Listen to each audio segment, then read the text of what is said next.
Hello. Yes, I am a Hollow Knight YouTuber now. I just had a couple of things to say about this game. Hollow Knight is really good. It's one of my favorite pieces of media of all time. It's a game that has really fun gameplay, interesting characters, a coherent world, and a story, as well as a really well realized theme, etc. I don't think I need to explain to y'all why this game is great because you've most likely already heard all of it. Silksong, while being a really good follow-up, in my opinion, isn't quite as good as the first game. I think it's weaker in most aspects, mostly to being made with the mindset that bigger equals better. But Silksong is still great and also not the focus of this video. I want to rather talk about the Hollow Knight godhome DLC and the two endings it introduces, and why I think it's a detriment to the game as a whole, because it isn't consistent with the rules it establishes and severely undermines the game. There is this sentiment I've heard that it's somehow unfair to compare Silksong to Hollow Knight because it doesn't have all of its DLC yet, and that mindset stems from the fact that most people really like the Hollow Knight DLCs, even though the things they added don't really make that much difference. Both the Grim Troop and Ghost Home are relatively self-contained, and most of the stuff Live Dot and Hidden Dreams added were quality of life features like the Dream Gate and the Hidden Station. My overall point here is that the DLCs don't make that much difference when determining Hollow Knight's quality, and I would still consider the game better than Silksong even if they didn't exist.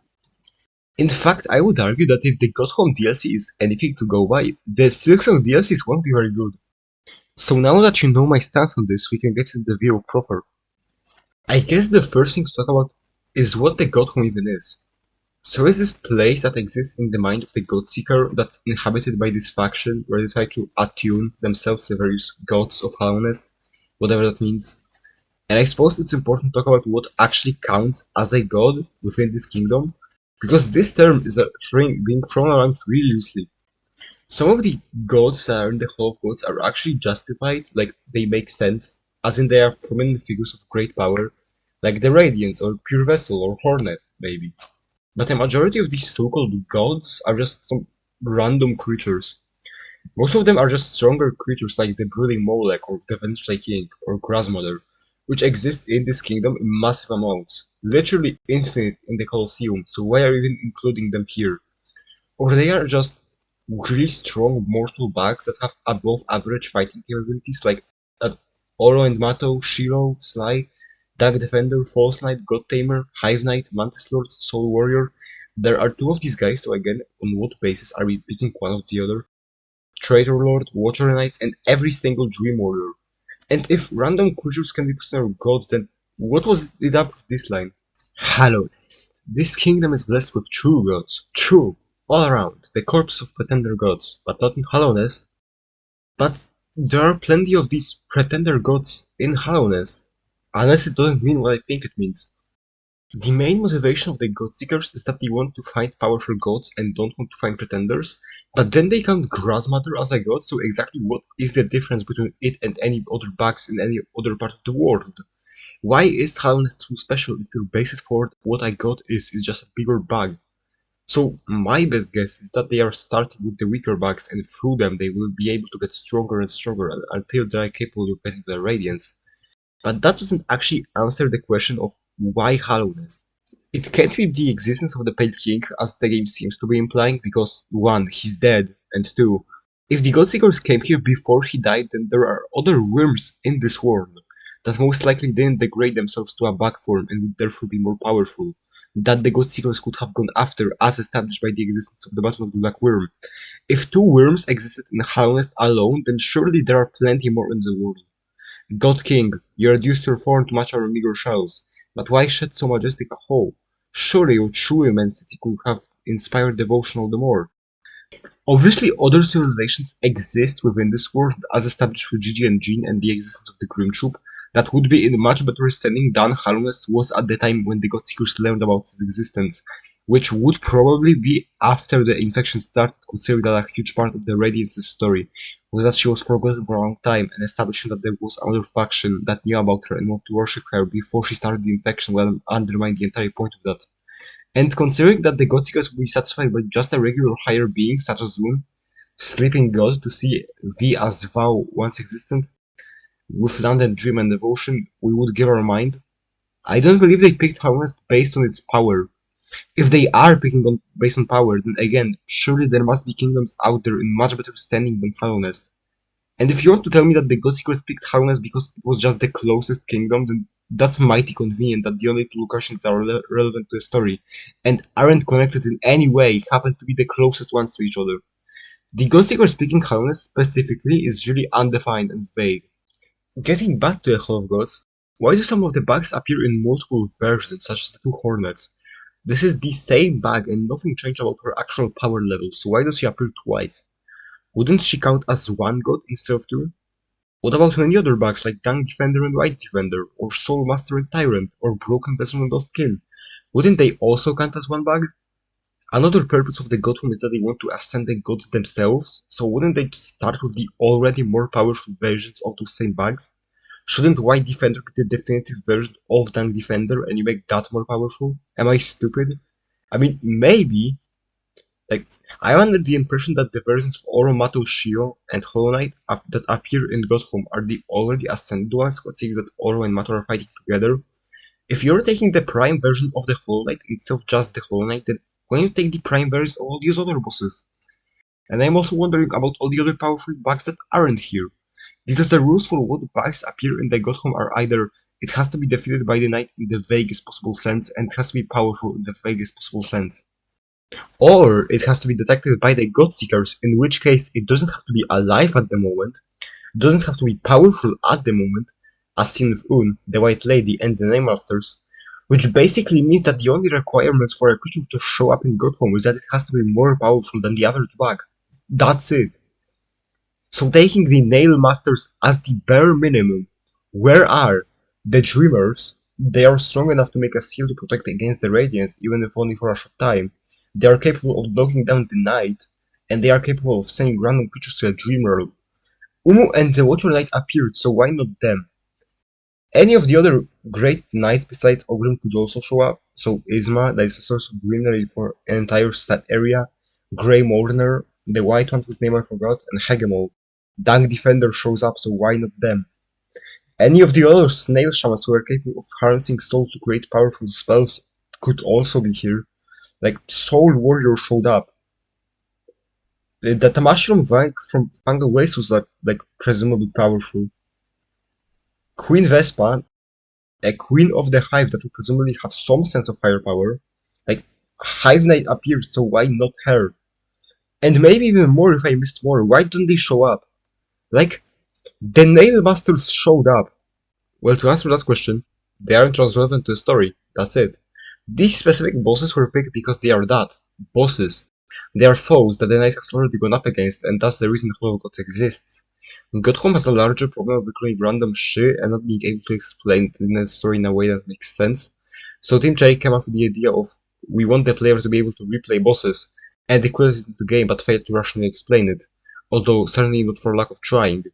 A lot of the rules of Godhome are extremely undefined and often present contradictory information, such as do the Godseekers need the knight to use the God Tuner? Because on one hand, in a certain encounter, the Godseeker says this: Creeper, dost thou see it? Shining, brilliant, our God Tuner. Thou covet the God Tuner, desire beyond desire. Take it then, for we have extended beyond it. No need for such an instrument. You see, an average person would see this and naturally come to the conclusion that the Godseekers don't need the knight because they already are aware of the gods in the kingdom. However, the Hall of Gods exists, and the gods there don't appear until the knight defeats them and uses the God Tuner. If the Godseekers don't need the knight to use the God Tuner because they ascended beyond it, then the bosses should be in here, regardless of whether or not the knight has used the God Tuner to kill the bosses, right? And there is also this line by the same character a bit later. Here, heart of the kingdom, we listen for them here. But some gods are distant still, must be awoken.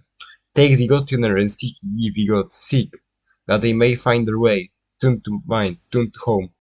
So, from this line, I assume that the Godseekers do need the knight to find the gods and send them to God home, using the God Tuner, because there are some bosses that are unreachable even to them. And that isn't taking into account that the Pantheons are locked until the knight unlocks them, by fighting the bosses or defeating bosses in the Pantheons. If they need the knight, then surely they couldn't have predicted that it would show up. If they don't need the knight, then what were the Godseekers going to do if the knight didn't show up? Let's assume for a second that the Godseeker is freed, but there is no knight to pick up and use the God Tuner. Now what? The physical body of the Godseeker remains in hibernation, and so the only things the Godseekers are capable of doing must be in Godhome. There is no knight to bring the gods to the Hall of God or unlock the pantheons, so they can't do anything. Now what? If they are capable of bringing the bosses to Godhome somehow in a way that doesn't involve fighting the gods or using the God Tuner because they ascended beyond it, then what are they gonna do from there? How are you planning to ascend themselves higher if you can't unlock Pantheon 4 or 5, because that would require fighting through them and defeating their gods, which they aren't gonna do? Of course, that is ignoring the question of how do the Pantheons function mechanically. And what is it with this line? Through sacred combat are we attuned to the kingdom's greatest beings. By entering this gated vow has challenged the very gods of the kingdom. Because my interpretation of this line is that the Godseekers themselves are going to fight through the Pantheon, which is just absurd. Because how does that even work? They were going to go to the Pantheon and then what? Fight the gods? How? You realize you're just random bugs, right? Like, these guys are not going up against Hornet 1 and winning, and you're telling me you will succeed in going through all of the Pantheons? I find it extremely hard to believe that every Godseeker in Godhome put together would make it through Pantheon 1. But then she says, the noise of vine wriggling creates mass discord, drowning out the godly resonance we attune ourselves to. So maybe not? But if the Pantheon isn't meant for fighting, then why would you choose to design it in such a way that a boss immediately follows up another one upon its death? Why would you put this bench here alongside a hot spring like a resting spot? Why would you design a Pantheon like a Colosseum and choose to watch the knight as it continuously fights for all the bosses? And lastly, why would you choose to incorporate the binding into its design? If it was made for fighting, then why is the Godseeker mad at the knight for fighting in the Pantheon? This creature is fighting in this Pantheon that's made for fighting. Unless they are only mad at them because they think that only they are worthy enough to enter the Pantheon and that's why they spend so much time praying for its downfall. But then that loops back to a question of how are these chuds going to fight the gods? Unless they aren't supposed to fight the gods and just observe them. In which case, surely some of the more animalistic of the gods would just attack them if there is no knight to distract them. And no, they don't have any shields or protection, as shown in the Dang Defender fight, where he just falls on some of them and releases some damage. So without the knight, the Godseekers aren't capable of accessing the Pantheon of Hallownest, and therefore the Radiance. They can't fight the gods, or observe them, so exactly what was their plan? Why did they design the Godhome in such a way that they themselves can do shit to progress through it? And let me get back to the Godseeker. Why is she still mad at the knight in Pantheon 4, even though the knight fighting through the Pantheons allowed them to ascend even higher? We pray that the gods of nothing can silence me forever. Shouldn't they be rooting for the knight at this point? And also, why don't the Godseekers recognize the knight as a god by now when it has already defeated like over 30 of them? Thou art no god, become pretender be silent. These are the same bugs that recognize the Grass Mother as a god. And also, Broken Weather, which is literally the exact same type of creature as the knight.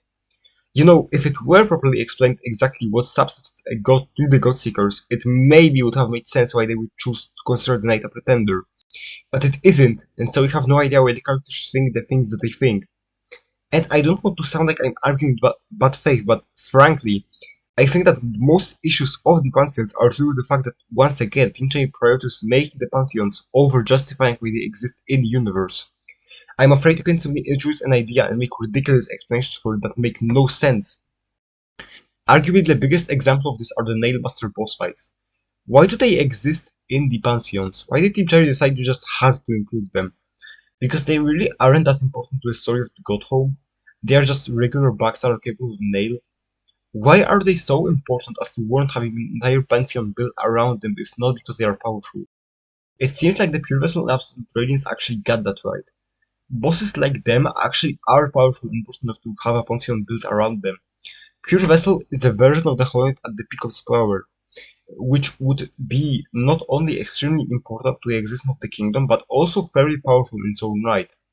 The Absolute Radiance is obviously the being that created the very infection that was not only responsible for destroying the entire kingdom of Hallownest and ending all of the other groups that exist within it, but that infection was also the reason that the Hollow Knight got created. hence why it makes sense why defeating the most powerful version of it unlocks the way to the Radiance. But the Nail Masters really aren't that powerful or important to the story, so why do they need to exist within the DLC?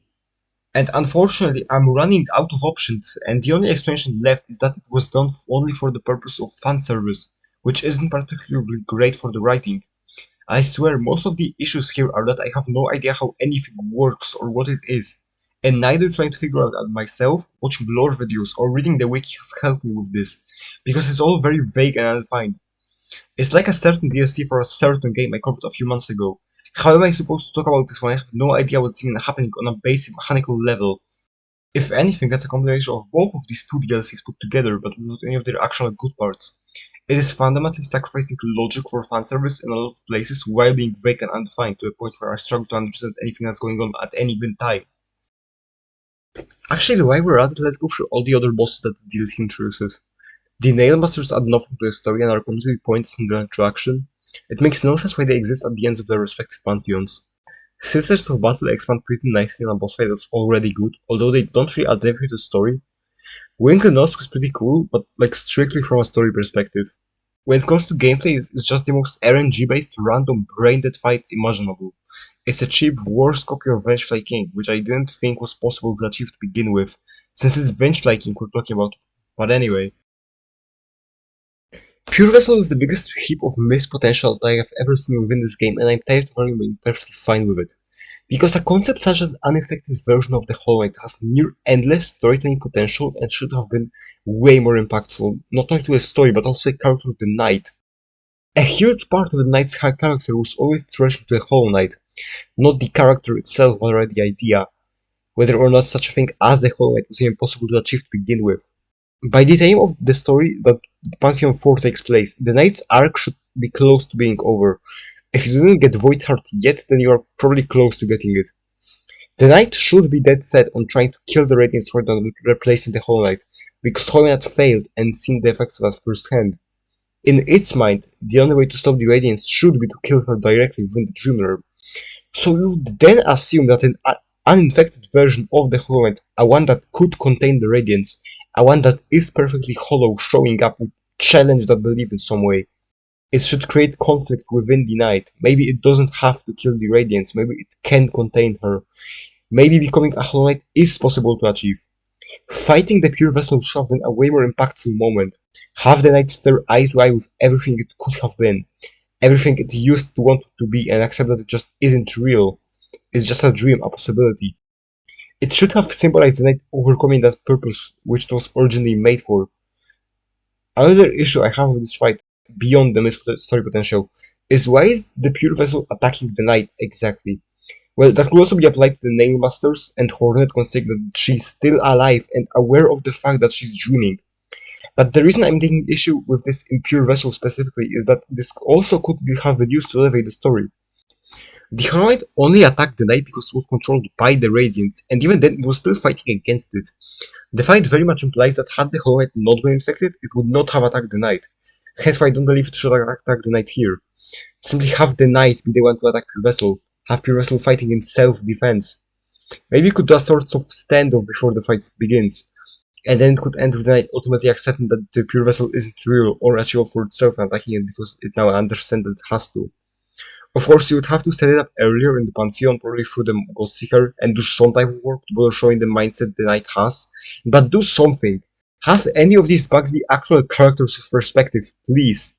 Have this encounter have any sort of impact for the characters.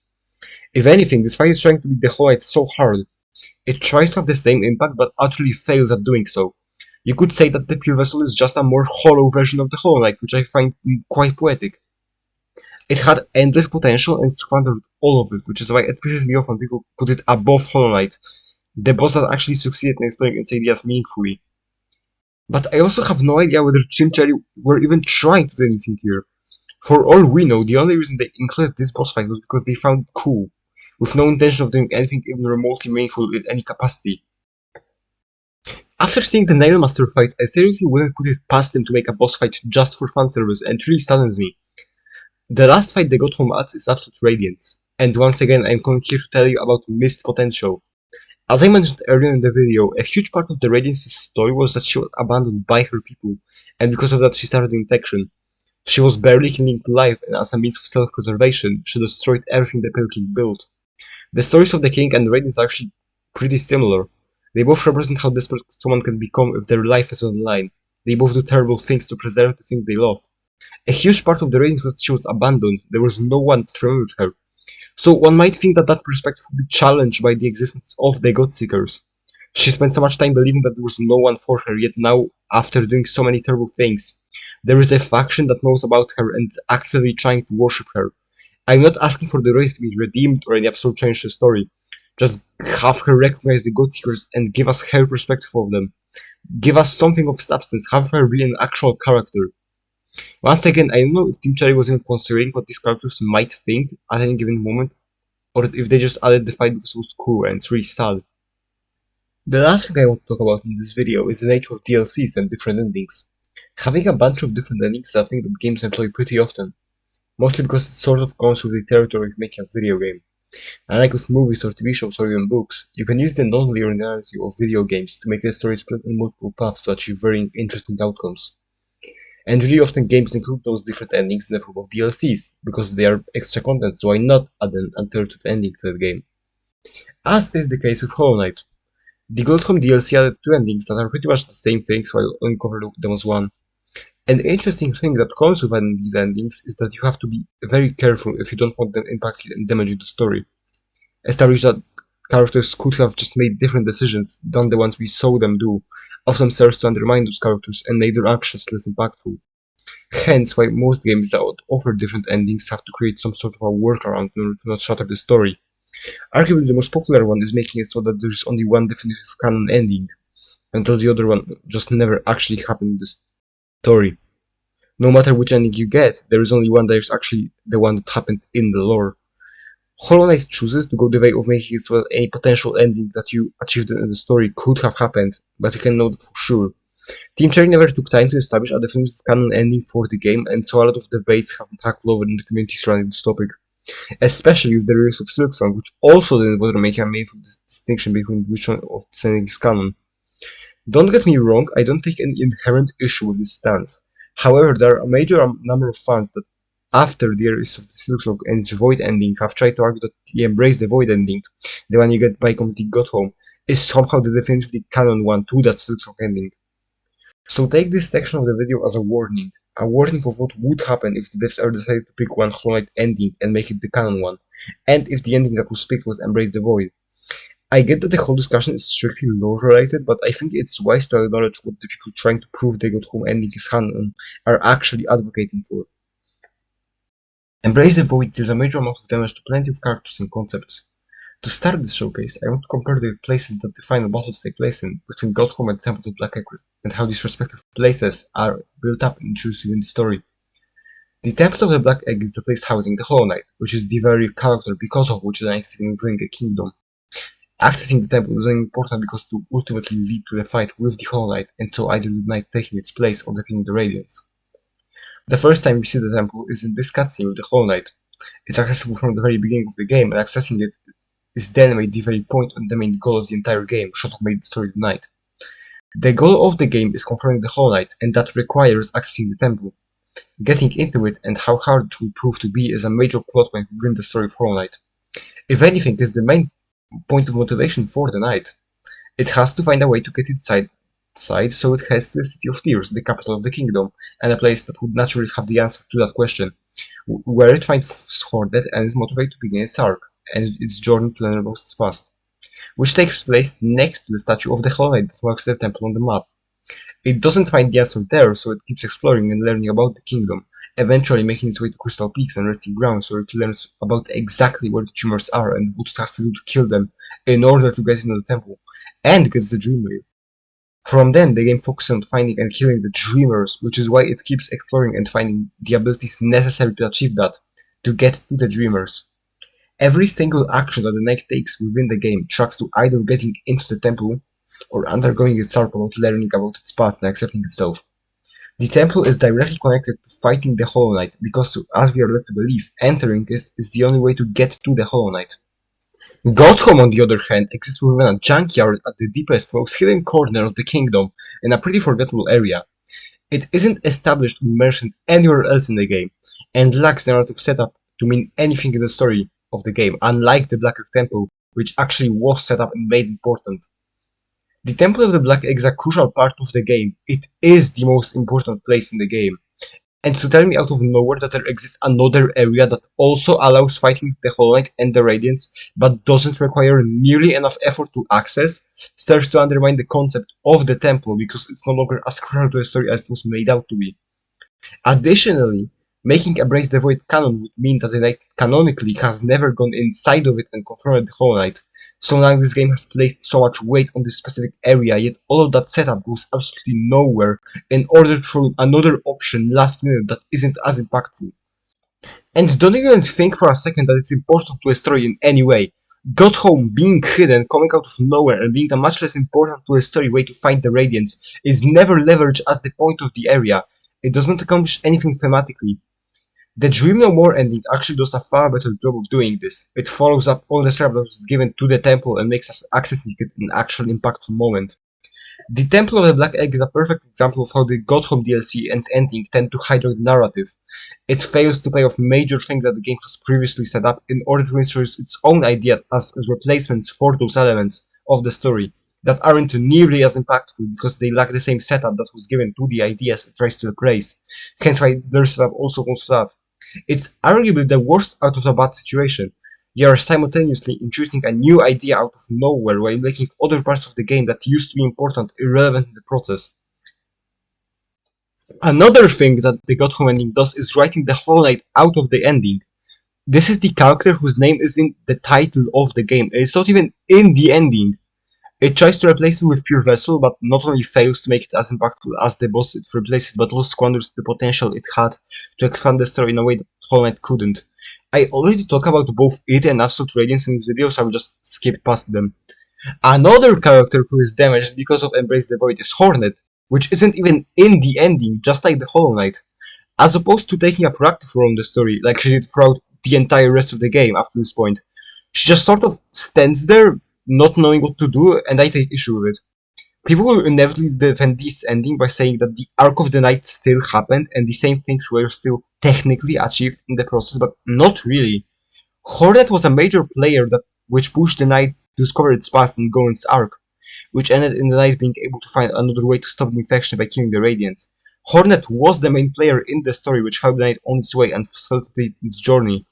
It was ultimately represented by her being the one to allow the knight to fight the Radiants in the Hollow Knight fight, reflecting her role in the story. And I don't think I need to say that her helping the knight was very important to her own arc and the direct conclusion of it.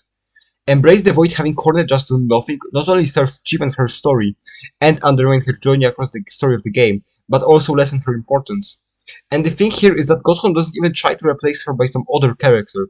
She just isn't a player in the ending anymore, but rather just another boss in the Pantheon. Again, this is something that the Dream No More ending did far better. So a couple of things were undermined already and no sufficient benefits were gained from it, and I'm just getting started. Because the Temple of the Black Egg is no longer relevant to the story, the Dreamers also lost all their importance. They were only in the story to service the temple. If you don't enter the temple, then why kill them to access it? Admittedly, neither Monomon, Herach, or Durian really had that much of a character to begin with, but they still had some of it, and they were still previously relevant to the story, and Embrace the Void undermines that. So it's an issue, even it isn't nearly as big as the stuff I mentioned previously. Also, Quirrell's character is pointless now because Monomon is not important anymore. The entire point of his character was that he was called in here by Monomon to reverse the seals in order to help the knight get to the Hollow Knight. But now neither Monomon, breaking the seals, or getting to the Hollow Knight is no longer important, so the entire foundation of his character was broken. Additionally, his arc concluded with him learning the truth and helping the knight, which is only impactful if he helps the knight by doing so. If the knight didn't need Quirrell's help, as would be the case if Embrace the Void was to become canon, that moment and so the conclusion of his arc was damaged in hindsight, and therefore undermined. And it's meaningful to me personally because Quirrell is my favorite character in the game and I don't want this arc to be damaged in any way.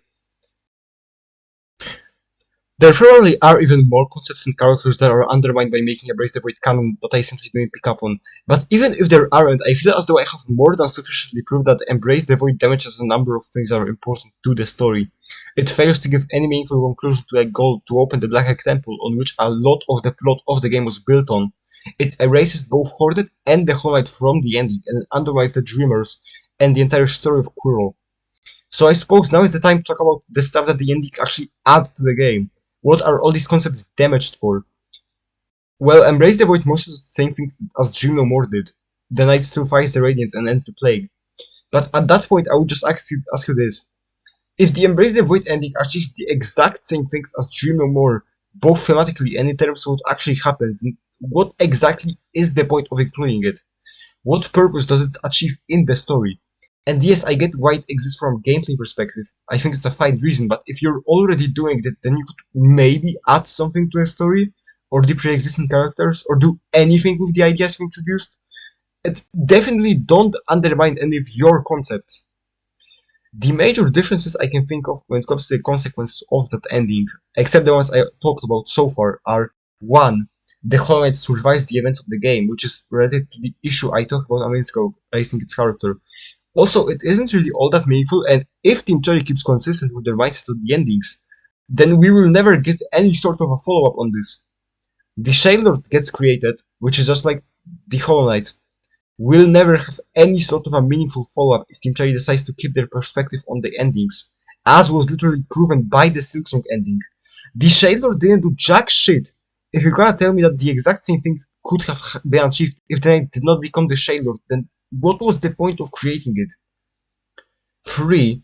It introduces the void opening abilities of the delicate flowers, which I don't really think you have to do in this game. Introduce them in the game where they are actually relevant, rather than adding them at the ending of the game for no reason. And that's all. See how these changes aren't really all that relevant to the story and don't make that much difference?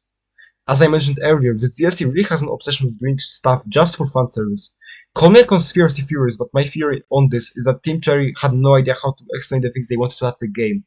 They wanted to add the ability to replay bosses and boss rushes, but had no idea how to make it fit into the story of the game. So they just created godhome in order to try to justify their place in the story.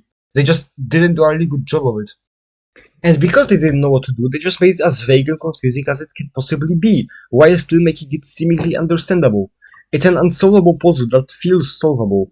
You are capable of understanding the broad strokes, the major plot points and story of the godhome, but the second you get into the small details, you realize how broken it all is mechanically and that nothing in there actually works.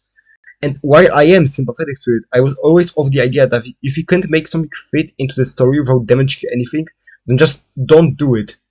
As for why so many people seem to like it, I just think that all of them are taken by the fan service and aura and hype moments, not the actual writing. They are captivated by the ideas presented in godhome, and that's by design. A lot of these ideas were made with the explicit purpose of being as cool as possible without having anything of substance. Ask anyone who likes the DLC, which is pretty much every fan of Hollow Knight, about what they like about it, and I guarantee that it's going to be something like the Knight turning into the Shade Lord, the ending. To which I would then ask you to explain to me how does the Knight turning into the Shade Lord actually add to its character, and I don't think you will be able to. And it's exactly what I'm talking about in this section. Take the Nailmaster boss fights. They only exist because they are cool, they weren't made for any reason that's even barely thematically meaningful. And that doesn't apply to just the Nailmasters, it applies to all of godhome, literally all of it, every single concept it introduces. None of it has any sort of a purpose behind it. I suppose before we depart, I'm going to ask you a question and answer honestly. How does godhome tie into and expand the themes of the entire rest of the game in a way that wasn't already achieved far better by the Dream No More ending? Thanks for watching.